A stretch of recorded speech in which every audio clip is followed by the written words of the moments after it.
The journey to get us where we are today has not been an easy one, and each step toward progress has been a learning process for all of us.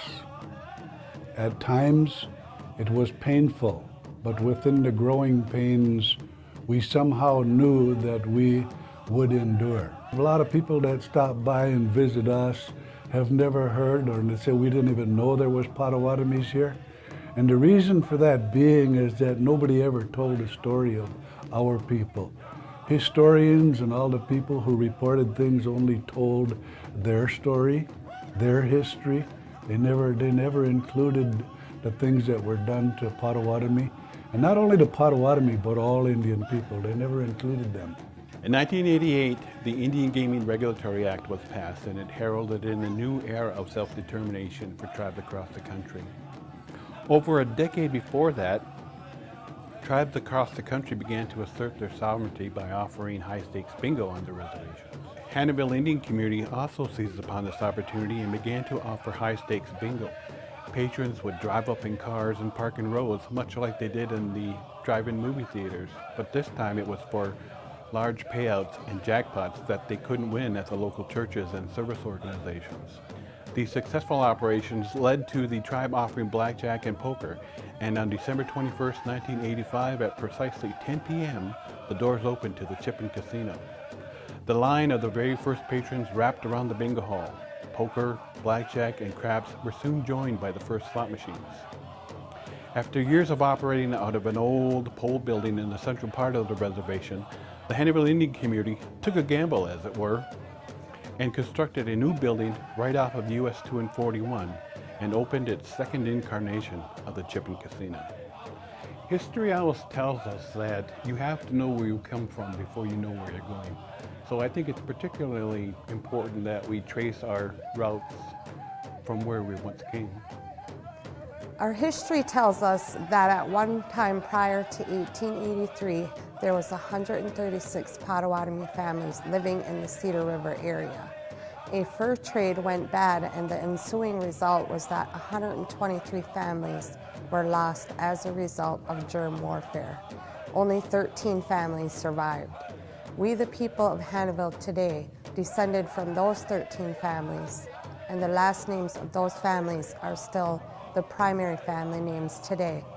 Today there is an estimated 267 families and a population of about 1,500 living on or near this reservation. Where we are today versus when we first started being established, there was no electricity on the reservation, there was no roads. I mean, if you just take a look at how much we've grown as far as housing, everything, our businesses, we're growing more and more years and years down the road, and we've ensured our future by several projects and undertakings from where we started a long time ago. If you look back in some of our tribal council minutes, where they had to have a budget for coffee cups, they had to get that approved, where now it's multi-million-dollar projects.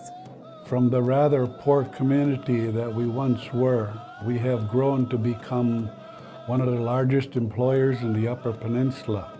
The days of gravel two-rut roads, no electricity, no running water, and outdoor toilets have all been replaced with new modern facilities.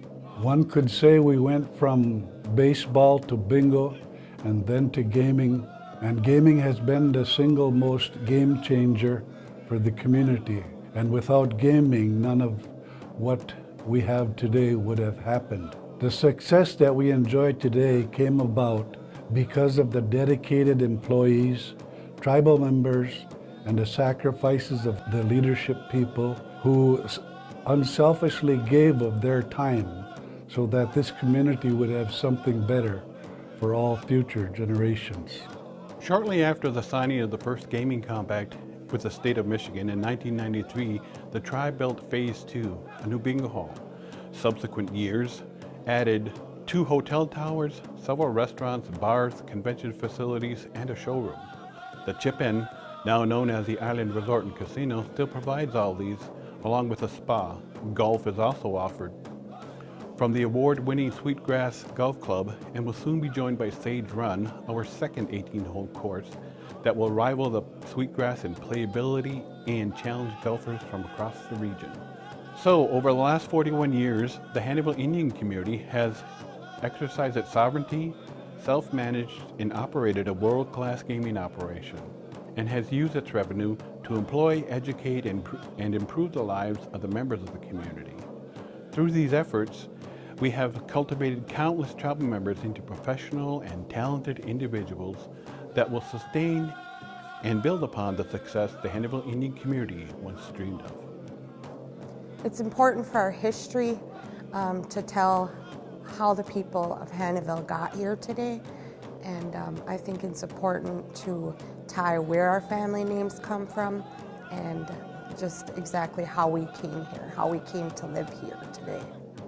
Because of the journey from the Cedar River area to where we are today, all along the lake, when the very first Potawatomi people ever came here, they actually were landed over here at the mouth of the Ford River. So in the Ford River area, which is right along M35, that whole route through there was a Potawatomi community at one time.